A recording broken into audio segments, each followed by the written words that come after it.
ነገሮች ሲሰሩ ይመስላችሁ ሞቅ ሞቅ ሲል ከናንተ ጋር ደግሞ ነገሮች ብርድ ብርድ ሲሉ እግዚአብሔር የተለያችሁ ይመስላችሁ ሰዎች ችግሩ የእምነታችሁ ችግር ነው። እናንተ የምትሰሩት ከአየር ሁኔታ ጋር ነው። ለዛ ነው አየር ያያችሁ ነው የምታይነብዩት። ጌታ በአየር ሁኔታ አይሰራም።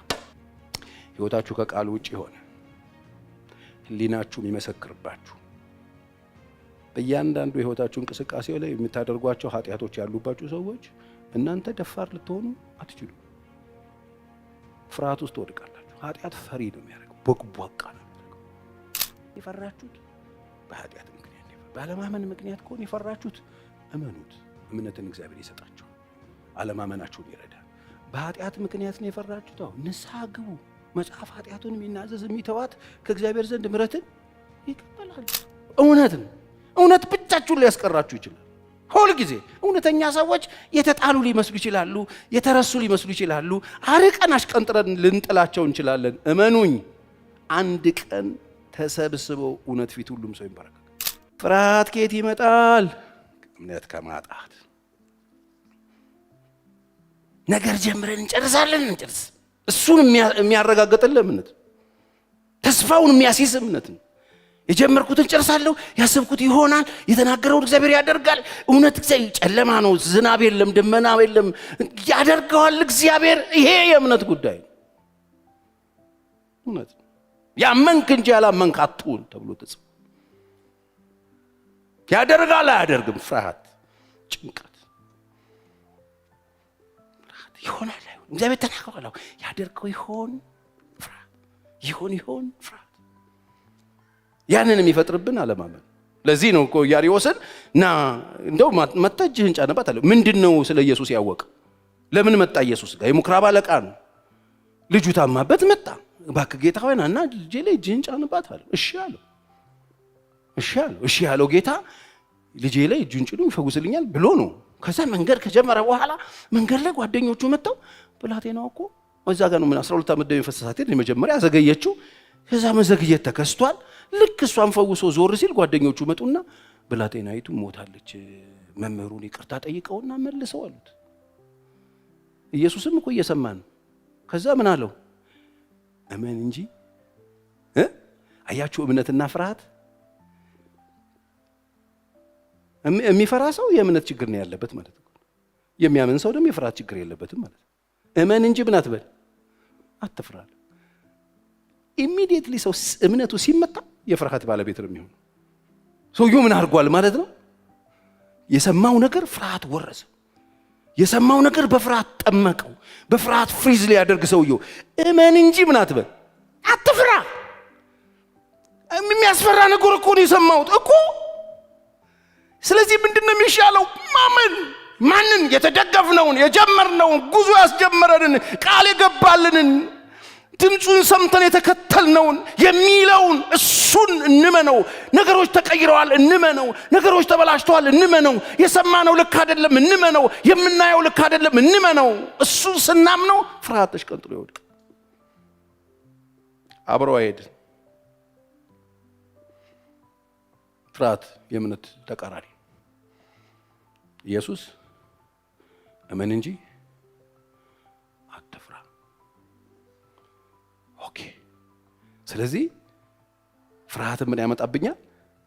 አለማመን። የተደገፍኩትን በትክክል አለማመን፣ ያስጀመረኝን በትክክል አለማመን፣ እስከ መጨረሻ ለመስራት በሱ አለመተማመን ምን ያመጣብኛል? ፍርሃት ያመጣብኛል። ስለዚህ ፍርሃት ውስጣችን ካለ የምን ችግር ገጥሞናል ማለት ነው? አንደኛ የእምነት ችግር ገጥሞናል ማለት። ስለዚህ ጌታ ሆይ አለማመኔን መድበል። እንደዛ ሰውዬ ማለት ልጄን ፈውስልኝ ያለ ሰውዬው እኮ ጌታ እንዲፈውስ እኮ ነው ያመጣው። ጓደኞቹ በሙሉ ጸለዩ። ማርቆስ 9 ላይ ያለው አባት ልጁ እሳት ላይ አንዴ ውሃ ላይ የሚወድቅ አባት በጣም ያሳዝነኛል። እሱ ሰውዬ ጸልዩ ዞሮ እሱ ሰውዬ እንደ ቸርች እንደሚዞሩ አባት ነው ማየው። እንትን ይወስደዋል። አንድ ወንድም አለ ሚስቱን ለማዳን ያልሄደበት ክፍለ ሀገር የለም። ቤቱ ዘይት ቤት ነው ይመስለው። እንትና የሰጠው ዘይት በዘይት ነው ቤቱ። አንድ ቀን ኔጋ ሲመጣ ልጅቷ ትሞታለች። የምትሞት ልጅ ናት። ጨርሳለች ትኬቷን ኦሬዲ። ከዛ ለሷ ነገርኳት።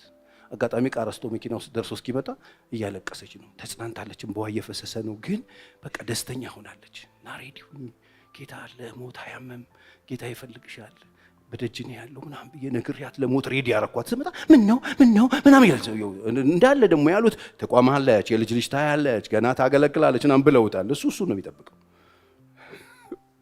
እና አንዳንድ ሰው እንደሱ ነው። ይሄም ሰውዬ እንደሱ ይመስል ሲዞር የሆነ ነገር ሲሉት መጨረሻ ላይ ደቀ መዛሙርቱንም በሙሉ አዳርሰዋል። ከዛ መጣና ያንተ ጓደኞች ደቀ መዛሙርቱ ሁሉም ጸልየውለታል። ልጅ ግን ምን አላለ? አልተፈወሰም። ጌታ ወይ እንደው ከቻልክ ይለዋል ኢየሱስ። ከቻልክ ተባበረኝ አለው። ኢየሱስ አየውና ቢቻልህ ትለኛለህ? እኔን ቢቻልህ ትለኛለህ? አልፋ ኦሜጋ ካለመኖር ወደ መኖር ያመጣውን ስም ያወጣውልህ ቁርበት የሰጠው ቆዳ እንደዚህ አጥንተን አዋድጄ ማለቱ እኮ ነው። እኔን ነው ብትችል ብትለኝ። ለሚያምን እኮ ሁሉ ነው የሚቻለው። ለሚያምን ሁሉ ይቻላል ሲለው ኦኬ ገባው። የኔ ችግር ምንድነው? አለማመኔ ነው። ስለዚህ ጌታ ሆይ አለማመኔንም ልትረዳው የምትችለው አንተ ነህና እባክህ አለማመኔን እርዳ። አለማመኔን እርዳኝ አለው። አለማመኔ ይረዳል። ዛሬ እግዚአብሔር አምላክ እምነት ለጎደላችሁ እምነት ይስጣችሁ።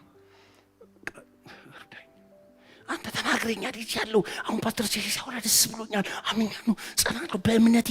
ለምን መቃብር አልገባም እስከ ሞት ድረስ ምናምን ብላችሁ ጸጣችሁ ምናምን ቆማችሁ በኋላ ፍርሃት የሚያፍረከረካችሁ ሰዎች አለማመኔን እርዳው በሉት። ይሄ እምነታችሁ እስከ ፍጻሜ ድረስ እንዲሄድ። ነገሮች ሲሰሩ ይመስላችሁ ሞቅ ሲል ከናንተ ጋር ደግሞ ነገሮች ብርድ ሲሉ እግዚአብሔር የተለያችሁ ይመስላችሁ ሰዎች ችግሩ የእምነታችሁ ችግር ነው። እናንተ የምትሰሩት ከአየር ሁኔታ ጋር ነው። ለዛ ነው አየር እያያችሁ ነው የምታይነቢዩት። ጌታ በአየር ሁኔታ አይሰራ፣ ብቻውን ታምራት ያደርጋል። ብቻውን ታምራትን የሚሰራ ያለ ረዳት መኖር መቆም ይችላል። ብቻውን የማንም ሰው እርዳታ ማያስፈልገው አምላክ ነው ያለን። እሱ የሰራዊት ጌታ እግዚአብሔር ይባላል። አሜን። አለማመኔን እርዳለሁ። ፈወሰና ልጁን ሰጠ። ስለዚህ አንዱ የፍርሃት ምንጭ አለማመን። ማታመኑ ከሆነ ትፈራላችሁ። ክርስቲያኖች ማታመኑ ከሆነ አዲስ ነገር ትፈራላችሁ፣ ሰው ትፈራላችሁ፣ ሁኔታ ትፈራላችሁ፣ አየሩን ትፈሩታላችሁ። ሁሉ ፍርሃት ኩሽታ ሁሉ ድግምቱ ማስማምቱ ፍርሃት ሁሉ የሰው አይነት ፍርሃት። ፖሊስ ስታዩ ትፈራላችሁ፣ ፌደራል ትፈራላችሁ፣ ሁሉንም የምትፈሩት። ስለዚህ ያለ ፍርሃትን መተካት ያለበት በምንድን ነው? በእምነት። እምነት ዘወር ሲል ኢሚዲየትሊ መጥቶ ወንበሩ ላይ ቢቀመጠው ማን ነው? ፍርሃት። ሁለተኛው ኃጢአት ፈሪ የሚያደርገው። ኃጢአት ውስጥ ዝፍዝፍ ያላችሁ ሰዎች፣ ኃጢአት የምትለማመዱ ሰዎች፣ ልዩ ኃጢአት እግዚአብሔር የማይከብርበት ህይወታችሁ ከቃል ውጪ ሆነ ህሊናችሁ የሚመሰክርባችሁ በእያንዳንዱ የህይወታችሁ እንቅስቃሴ ላይ የምታደርጓቸው ኃጢአቶች ያሉባችሁ ሰዎች እናንተ ደፋር ልትሆኑ አትችሉም። ፍርሃት ውስጥ ወድቃላችሁ። ኃጢአት ፈሪ ነው የሚያደርገው፣ ቦቅቧቃ ነው የሚያደርገው። ኃጢአት በጣም አስቀያሚ ነገር ነው። ኃጢአት እያደረግን ማኒፑሌት እያደረግን መኖር የለብንም። ፈሪዎች ነን። ኃጢአተኛ ሰው ፈልጋለሁ በሉት፣ ነገ 6 ሰዓት ና ቢሮ በሉት፣ በቃ ቁጭ ብሎ ነው የሚያድረው። ኃጢአት የምትለማመዱ ሰዎች የመረጣችሁት ወደ ቤታችሁ፣ ወደ ህይወታችሁ፣ ወደ አይምሯችሁ እንዲመጣ የመረጣችሁት ነገር ፍርሃት ነው። ኃጢአት ፈሪ ነው የሚያደርገው። የማትፈሩት ምንም ነገር የለም። አየሩን ትፈሩታላችሁ። የማይፈራውን የሚወደደውን የአክብሮት ፍርሃት የምንፈራውን እግዚአብሔር እንዲሸሹ ያደረጋቸው እና አዳምን ማን ነው? መስሏችሁ ነው? የመረጡት መንገድ ኃጢአት ፈሪ ነው የሚያደርገው። ኃጢአት ሰቀቀናም ነው የሚያደርገው። ኃጢአት ጭንቁን ነው የሚያደርገው። ኃጢአት ሁሉ ያገኘኝ ሁሉ ይገለኛል ያለው ቃየል ለምንድን ነው? በቃ ሁሉን ነው የሚፈራው። ሁሉም ነው የሚጎዳኛል። ኃጢአት የሚሰራ ሰው ሁሉንም የሚፈራው፣ የሚያውቁትንም የማያውቁትንም ይፈራል። ለምን ነው የሚፈራው? ያውቁብኝ ይሆን? ደረሱብኝ ይሆን? የሆነ ስለኔ ይሆን እንደሚያወሩት? አሁን ችግር ያለበት ሰው የሆነ ነገር የዘረፈና የሰረቀና የደበቀ ሰው ያለበት ቦታ ላይ ፖሊስ ያይ ንጹህ ሰው ይሰጋል? የያዘው ሰውስ ያቅብኝ ይሆን አይቶኝ ይሆን ጠቁሞብኝ ይሆን አይደል? ኃጢአት ፍሬ ነው የሚያደርግ።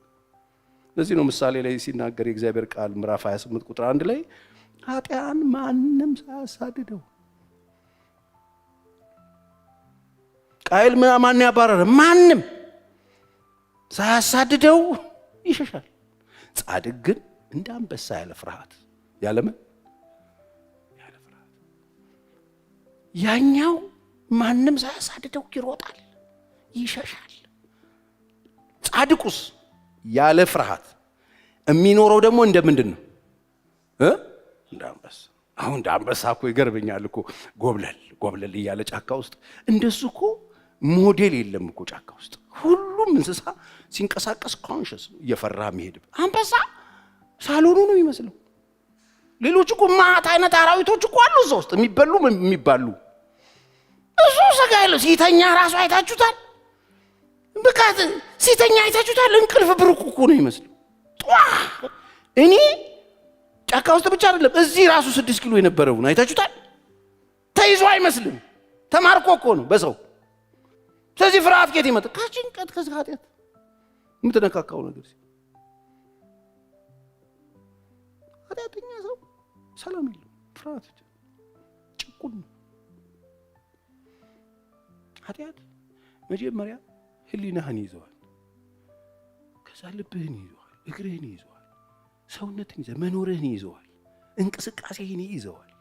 ኃጢአት ፈሪ ነው የሚያደርግ፣ ጭንቀታም ነው የሚያደርግ። ማንም በሌለበት ቆንጆ መኝታ ቤት ውስጥ የሚያምር አልጋ፣ ግቢ ቆንጆ ሆኖ አትክልተኛው እዛ ጋር፣ ጠባቂው እዛ ጋር፣ ኤሌክትሪኩ እዛ ጋር፣ 3 ውሾች ፊት ተሯሯጡ፣ አንተ እዛው ቁጭ ብለህ ትፈራለህ። ማንም ሳያዝ መጡ መሰለኝ እኔ እንጃ ሁሉ ነው የሚመጣበት። ኃጢአተኛ ሰው ሁሉም ነው ይፈልጉት። አይታችሁ ከሆነ ምንም ኮንፊደንስ የሚባል የላችሁ። ትኖሩም ሲሄዱም በዚያ ሲሄዱ የትም ሲገቡም ሲወጡ ቤታቸው ሲገቡ ሁሉ ቦታ ላይ ምንድን ነው ሲባል ሁሉም ነው። ቃየል እኮ የሰራው ያፈሰሰው ደም ንጹህ ደም አፍሶ ኃጢአት ሰርቶ ስለነበረ የመጣው ሁሉም ነው የሚጎዳው የሚመስለው ሌባ ስለሆነ ኃጢአተኛ ስለሆነ ማንም ሳያሳድደው ይሽታ። ፍርሃት አደገኛ ነው። ምን ያመጣዋል? ኃጢአት ምን ያመጣዋል? አለማመን። ሰሲቱ ጋር ናችሁ። ባለማመን ምክንያት ነው የፈራችሁት። በኃጢአት ምክንያት ነው። ባለማመን ምክንያት ከሆነ የፈራችሁት እመኑት፣ እምነትን እግዚአብሔር ይሰጣችኋል። አለማመናችሁን ይረዳል። በኃጢአት ምክንያት ነው የፈራችሁት። አሁን ንስሐ ግቡ። መጽሐፍ ኃጢአቱን የሚናዘዝ የሚተዋት ከእግዚአብሔር ዘንድ ምሕረትን ይቀበላል።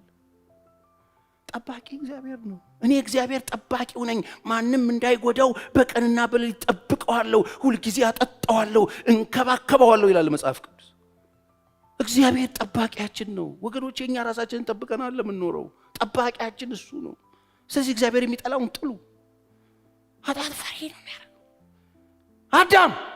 አዳም አቤት የት ነህ? ድምፅን ሰማውና ፈራው። በክትክታ ዛፍ በታች ተደብ። ለምን ፈራ? ምን መጣ? አዲስ ነገር በላህ እንዴ? አታድርግ ያልኩህን አደረግክ እንዴ?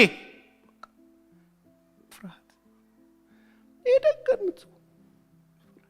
ዛጋ ቶፓዚዮን፣ ዛጋ ወርቁ፣ ዛጋ ጊዮን፣ ዛጋ ፍሩቱ፣ ዛጋ ሁሉም ነገር ያለበት ቦታ ፈራ።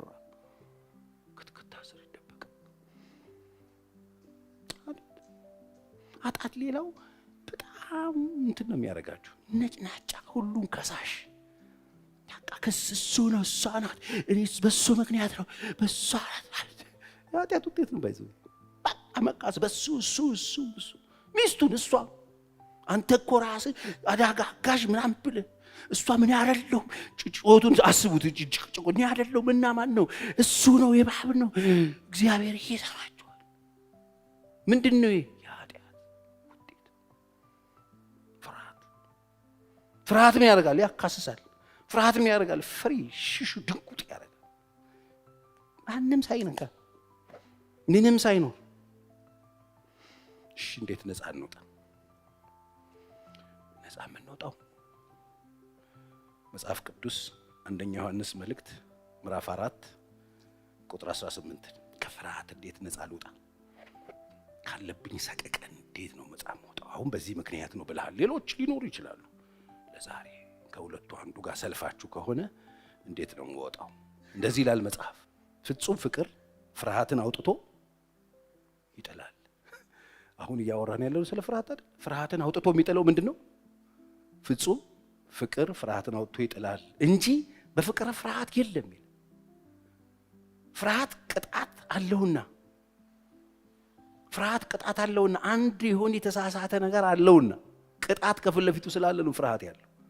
ሞት አለው፣ ቅጣት አለው፣ ይሁን ነገር አለው። ፍርሃትን የሚያመጣው እሱ ቅጣቱ ነውና የሚፈራም ሰው ፍቅሩ ፍጹም አይደለም ይለናል። ስለዚህ በጣም የሚገርመው ዮሐንስ ፍርሃትን አሽቀንጥሮ ከቤት አሽቀንጥሮ ከልብ አሽቀንጥሮ ከህሊና አሽቀንጥሮ ከጓዳችን የሚጥልልን ነገር ፍቅር ነው አለ። አይገርምም? አሽቀንጥሮ ይጥለዋል። በግላችሁ ኃይለኛ ፍርሃት ውስጥ ያላችሁ ሰዎች፣ ሰዎችን የምትፈሩ ሰዎች፣ እግዚአብሔርን የምትፈሩ ሰዎች ኃጢአትን አሽቀንጥሮና ጣሉት። እግዚአብሔርን ውደዱት። እግዚአብሔርን መውደድ ስትጀምሩ፣ እግዚአብሔር ያላችሁ ፍቅር መጨመር ሲጀምር ከናንተ ውስጥ ፍርሃት ነቅሎ እግዚአብሔር ይጥለዋል። ክብር ሰዎችን የምትፈሩ ሰዎች ሰዎችን መውደድ ስትጀምሩ፣ ፍቅር መስጠት ስትጀምሩ፣ የናንተን ድርሻ በእናንተ በኩል ቢቻላችሁስ ተብሎ እንደተጻፈ ከሰው ሁሉ ጋር ፍቅር እየጨመራችሁ ስትመጡ የሰዎች ይሄን ነገር ያደርጉብኛል የሚል ፍርሃት ከህይወታችሁ ተነቅሎ ይወድቃል። ፍቅር ጨምሩ። አውጥቶ አሽቀንጥሮ የሚጥለው ነው። የቱ? ለእግዚአብሔር የሚኖረን ፍቅር ፍርሃትን አውጥቶ ይጥለዋል። ለሰዎች የሚኖረን ፍቅር ፍርሃትን አውጥቶ ይጥለዋል። ሰዎች ጉዳት ያደርሱብኛል የሚል ፍርሃታችን ሰዎችን ውደዱ። ስለዚህ ምን ጨምሩ? ምን? ፍቅርን ጨምሩ። ራስን መግዛት ጨምሩ። እምነትን ጨምሩ። ጨምሩ ነው የተባለው አይደል? ጨምሩ፣ የሚጨመረውን ጨምሩ። በተለይ ፍቅርን ስትጨምሩ ፍርሃትን አውጥቶ ይጥለዋል። ከቤታችሁ ከኑሯችሁ ፍርሃታችሁን አውጥቶ የሚጥልላችሁ ነገር ፍቅር ብቻ። ቤተክርስቲያን የመምጣት ፍርሃት አለባችሁ። ቤተክርስቲያናችሁን ውደዱ። ፍርሃት ከእናንተ ቀጥሎ ይወድቃል። ሰዎች እንዲወዷችሁ ትፈልጋላችሁ፣ ሰዎችን ውደዱ። መፍራት የምትፈሯቸው ሰዎች አሉ፣ እነሱን ሰዎች መውደድ ጀምሩ። ፍርሃታችሁ ውልቅ። ፍጹም ፍቅር ፍርሃትን አውጥቶ ይጥለዋል። እግዚአብሔር ይርዳል። ጨምሩ፣ ራይን ጨምሩ፣ ፍቅርን ጨምሩ። ለሰዎች ያላችሁን አክብሮት ጨምሩ። ለእግዚአብሔር ያላችሁን አክብሮት ጨምሩ። አጨምሩ። በቃ ለምትፈሯቸው ሰዎች ፍቅር ጨምሩ። ከጥላቻውን እየቀነስን እሱን እያደረግን ስንመጣ ሚዛኑ ያ ፍርሃት ከህይወታችን እየጠፋ እምነታችን እየጨመረ ፍርሃቱ እየጠፋ ድፍረታችን እየጨመረ ደስታችን እየጨመረ ይመጣል። ፍርሃትን የሚጥልላችሁ አሜን በል ተብለህ አይደለም፣ ፍቅር ጨምሩ። ዞር በሉና አጠገባቸው ያለውን ሰው ፍቅር ጨምር እየተባረከ ነው በሉት። ስለዚህ ለሰዎች ፍቅራችሁን ጨምሩ። ለጎረቤቶቻችሁ ፍቅራችሁን ጨምሩ። ለሌሎች ሰዎች ለማያምኑ ሰዎች ለወንድሞቻችሁና ለእህቶቻችሁ ፍቅራችሁን ጨምሩ። አብረዋችሁ ለሚኖሩ ሰዎች ፍቅራችሁን ጨምሩ። ፍቅራችሁ ይጨምር።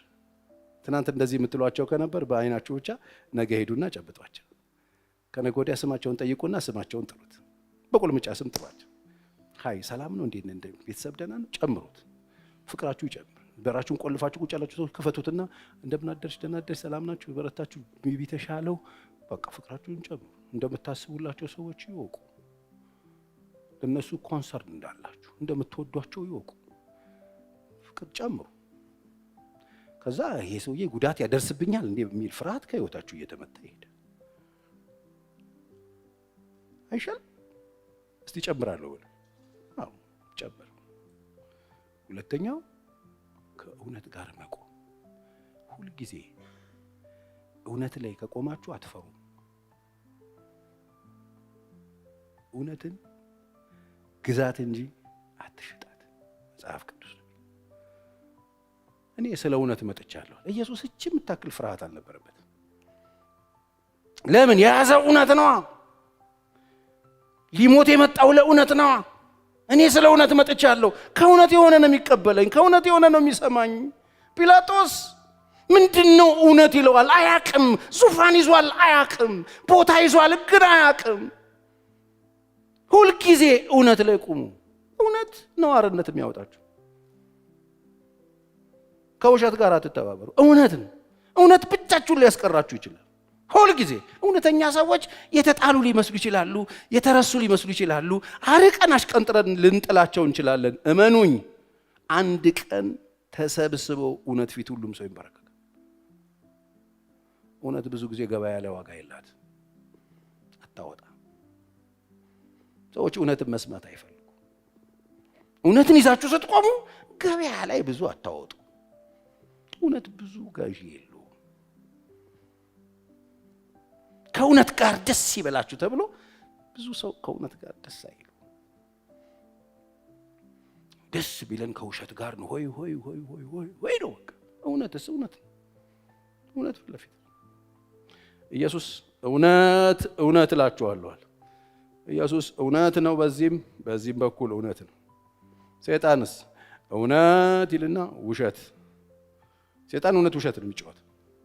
ኢየሱስ እውነት እላችኋለሁ። በእውነት ላይ ቆሙ፣ ከእውነት ጋር ሙቱ። እውነትን አትሽጡት፣ እውነትን ግዙት። እውነት ነው። እውነት ዘመን ሲቀየር አይቀየርም። እውነት ሰዎች ሲቀያየሩ አይቀየርም። በቃ ከእውነት ጋር ቆሙ። ሁልጊዜ እውነት ላይ ቦታችሁ እውነት ይሁን። ይሄ ነገር እውነት ነው፣ አለቀ። ሰው ተቀበለው አልተቀበለው የኔ ጉዳይ አይደለም። ሰው ገዛው አልገዛው አያገባኝ። በቃ በደንብ አስቡ፣ በረጅም አብሩ፣ ቆፍጠን በሉ። ሰዎችን ለመውደድ ድል ስጡ። ፍርሃታችሁ እየተመታ ይመጣል። እውነት ጋር ስትቆሙ አትፈሩም። እውነትን ለመመስከር ስትሄዱ አትፈሩም። እውነት ይዛችሁ ስትቆሙ አትፈሩም። ውሸት ውስጥ ካላችሁ ግን እፍ ተደርጎ መበጠሩ አይቀር። አንድ ቀን እውነትና ውሸት የሚጣራበት ቀን ይመጣል። ወርቅና ወርቅ የሚመስል ነገር የሚጣራበት ጊዜ ይመጣል። አሁን እኮ ወርቅ ማን ይልበስ፣ አርቲፊሻል ማን ያርግ አይታወቅም። የሚለይለት ቀን አለ። ወገኖቼ ከእውነት ጋር ቁሙ። እውነት ኢየሱስ አይደል? እውነት ነው። ክብር ለእግዚአብሔር ይሁን። ስለዚህ ሁል ጊዜ ቦታችሁ ሰልፋችሁ እውነት ጋር ቢሆን በጣም ጥሩ ነው። ያኔ አትፈሩ። ክብር ለእግዚአብሔር ይሁን። ሰው ፍርሃት የሚያመጣበት ውሸት። ፍቅር ጨምሩ፣ ፍርሃት ይወድቅላችኋል።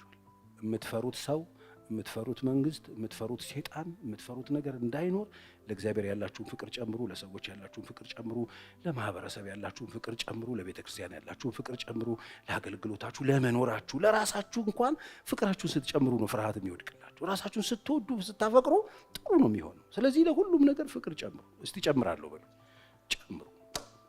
እግዚአብሔር የተመሰገነ ይሁን። አትፍሩ። የሚያስፈራችሁ የሚያስደነግጣችሁ ነገር የለም። ለምን? ግድ ያለው እዚህ ምድር ተወለድ ኑር ያለ እግዚአብሔር አለ። ማዕበሉ ላይ ወጀቡ ላይ እየተራመደ የመጣው ጌታ ግድ ብሎ ስላስገባቸው ግድ ብሎት ይሰራል ማለት ነው። ዛሬ ካላችሁበት ነገር ውስጥ ሊያወጣችሁ እኔ ነኝ አትፍሩ ብሏችኋል። በኃጢአት ውስጥ ያላችሁ ንስሐ ግቡ፣ እግዚአብሔር አምላክ ንስሐ ግቡና ተመለሱ እኔ ያነሳችኋለሁ ይላችኋል። እምነታችሁ የወረደና በፍርሃት የተመታችሁ ሰዎች እመኑኝ፣ ያመንክ እንጂ ያላመንክ አትሁን ተብሎ እንደተጻፈ እመኑት፣ እግዚአብሔር ነፃ ያወጣችኋል። እግዚአብሔር ይርዳን። እንጸልያለን።